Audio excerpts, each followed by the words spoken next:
किसान भाइयों नमस्कार। स्वागत है आप सभी का आपका अपना यूट्यूब चैनल एग्री सर्व 360 में। किसान भाइयों आज हम बात करेंगे मूंगफली का जो न्यूट्रिएंट मैनेजमेंट है उसके बारे में बात करेंगे। कौन कौन सा पोषक तत्व मूंगफली को ज़रूरत पड़ती है, कितनी मात्रा में पड़ती है और कब लगाया जाता है। क्योंकि मूंगफली की जो बुआई है वो मार्च में शुरू हो जाता है और मार्च का पूरा महीना जो है मूँगफली की बुआई किया जाता है। इसमें जो कुछ लोग आलू लगाते हैं, आलू उखाड़ने के बाद उसमें मूंगफली लगा देते हैं, सरसों के बाद मूंगफली लगाते हैं, कुछ लोग मटर के बाद भी मूंगफली लगाते हैं। उत्तर प्रदेश के जो अलीगढ़ और आगरा मंडल है उसमें इस समय जो बहुत ही तेज़ी से लोग जो है मूंगफली का जो फसल है उसको अपना रहे हैं और अच्छा खासा जो है आय जो है वो उससे कमा रहे हैं। क्योंकि कम लागत में और कम समय में बहुत अच्छा रिटर्न मूंगफली से मिल जाता है। तो चलिए शुरू करते हैं कौन कौन सा पोषक तत्व की ज़रूरत पड़ती है। तो किसान भाइयों सबसे पहले हम बात करेंगे फास्फोरस की। किसान भाइयों फास्फोरस जो है वो जो रिकमेंडेशन है वो 50 किलो पर हेक्टेयर है, यानी कि जो आपको एक बोरी डीएपी है उस वो काफ़ी है आपके 1 एकड़ के लिए। इसके अलावा अगर आप इसका कोई दूसरा विकल्प ढूंढना चाहते हैं फास्फोरस का, तो आज के डेट में इफ़को का नैनो डीएपी बहुत ही मशहूर हो रहा है और बहुत ही बढ़िया रिजल्ट है। इफ़को का नैनो डीएपी क्या करना है, आपको 3 से 5 ml पर केजी बीज के हिसाब से बीज शोधन करना है और बीज शोधन करने के बाद उसको आपको फसल को बो देना है। और उसमें आपको क्या करना है, जो फास्फोरस या डीएपी की मात्रा आप इस्तेमाल करने हैं उसकी मात्रा आपको आधी कर देनी है। कारण ये है कि आधी मात्रा जो फास्फोरस है वो आपने नैनो डीएपी से पूर्ति कर दी। तो जो फास्फोरस की जो पूरी मात्रा जो आप लगाते हो, चाहे डीएपी से चाहे नैनो डीएपी से, उसको फसल को बोते वक्त ही आपको उसका पूरा लगा देना है। कारण ये है कि जो डीएपी जो है वो जो है फास्फोरस होता है उसमें, और वो फास्फोरस की ज़रूरत होती है वो फसल के शुरुआती समय में ज़रूरत होती है। अब किसान भाइयों बात करते हैं हम नाइट्रोजन की, यूरिया की। क्योंकि किसान भाइयों मूंगफली जो है वो एक दलहनी फसल है और दलहनी फसल में बहुत कम मात्रा में नाइट्रोजन की आवश्यकता पड़ती है। कारण ये है कि इनके जो जड़ होते हैं उसमें नाइट्रोजन फिक्सेशन बैक्टीरिया जो ऑटोमेटिकली पनप जाते हैं और वो एटमॉस्फेयर से नाइट्रोजन का फिक्सेशन करके इनकी जो नाइट्रोजन की मात्रा जो आवश्यकता होती है उसको पूर्ति करते हैं। इसके बावजूद भी किसान भाइयों अगर आप नाइट्रोजन लगाना चाहते हैं, यूरिया लगाना चाहते हैं, तो बहुत ही कम मात्रा में इसकी ज़रूरत पड़ती है।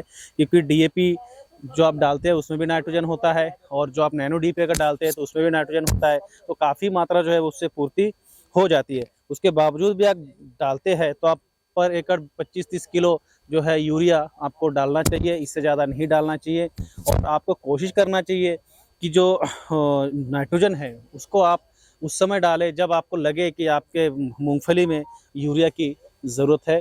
तो आप उस समय ऐसा ही कर सकते हैं कि आप नाइट्रोजन जो है उसकी पूर्ति जो है आप नैनो यूरिया से भी स्प्रे के माध्यम से कर सकते हैं। और उसके साथ चाहे तो कोई जाइम या फिर कोई टॉनिक या फिर कोई भी ग्रोथ रेगुलेटर्स है वो आप उसके साथ इस्तेमाल कर सकते हैं। किसान भाइयों फास्फोरस और नाइट्रोजन के बाद एक बहुत ही महत्वपूर्ण जो न्यूट्रिएंट होता है वो मूंगफली के लिए वो होता है कैल्शियम।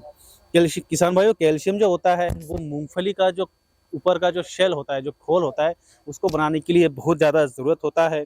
तो कैल्शियम भी आपको अपने खेत में डालना चाहिए।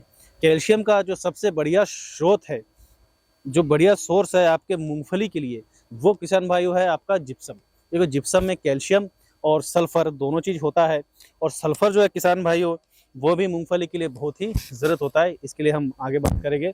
तो क्या होता है, जिप्सम अगर आपके पास मिल जाए तो पर एकड़ 100 से 150 किलो यानी 1 से 1.5 कुंटल आपको जिप्सम जो है आपके मूंगफली में डालना चाहिए।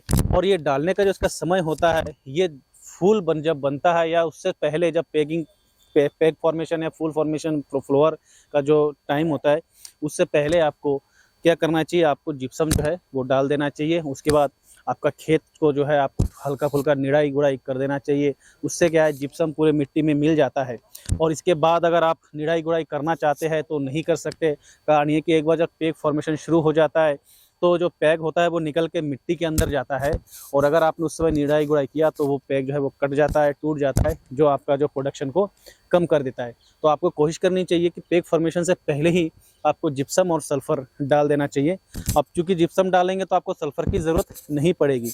उसके बावजूद अगर आपको जिप्सम नहीं मिलता है, आपको सल्फर डालना पड़ेगा, तो आप सल्फर बेंटोनाइट के माध्यम से, या सल्फर जो आपका WDG आता है उसके माध्यम से आप स्प्रे करके, या सल्फर बेंटोनाइट को जो है आप बोते समय, बीज को बोते समय मिला के आप उसको डाल सकते हैं किसान भाई। इसके अलावा जो आपका जो मूंगफली है उसको बोरॉन की भी ज़रूरत पड़ती है, क्योंकि बोरॉन की कमी से जो है आपकी जो फलिया है, जो पॉड है, वो फट सकता है। अगर आप उसमें बोरॉन की कमी है तो आपको उसकी पूर्ति करनी पड़ेगी, नहीं तो आपका जो प्रोडक्शन है वो कम हो सकता है।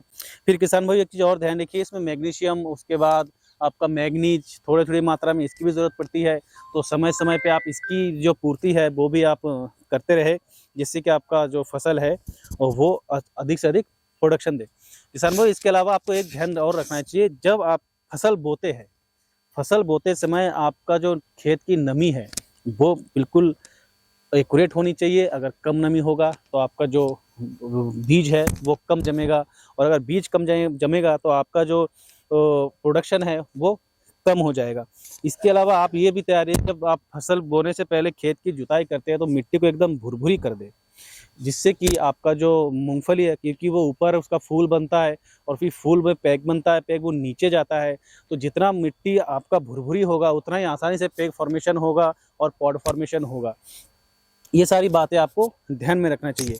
इसके अलावा किसान भाइयों, जब आप अपने बीज को बोते हैं, बीज को बोने से पहले आपको कोई ना कोई फंजीसाइड, मेनकोजेब, कार्बनडाजिम, इस टाइप का जो फंजीसाइड है उससे आपके बीज को शोधन कर लेना चाहिए। इससे क्या होता है, उकठा टाइप का जो फंगस वाले बीमारी है उससे भी आपका जो फसल है उससे आपका जो बचत होता है, जिससे क्या होता है बीमारी कम लगती है और आपका जो फसल है वो अंततः अधिक होता है। किसान भाइयों, तो ये रही जो मेन जानकारी है आपका जो मूंगफली से संबंधित, वो मैंने आपको बताया। इसके अलावा अगर आपको कोई जानकारी चाहिए तो आप प्लीज़ हमें कमेंट करिएगा। और किसान भाई, ये वीडियो अगर आपको अच्छा लगे तो आप लाइक करिएगा, इसको शेयर करिएगा, और अगर पहली बार आप हमारे चैनल पर आए हैं तो इस चैनल को ज़रूर सब्सक्राइब करिएगा। धन्यवाद।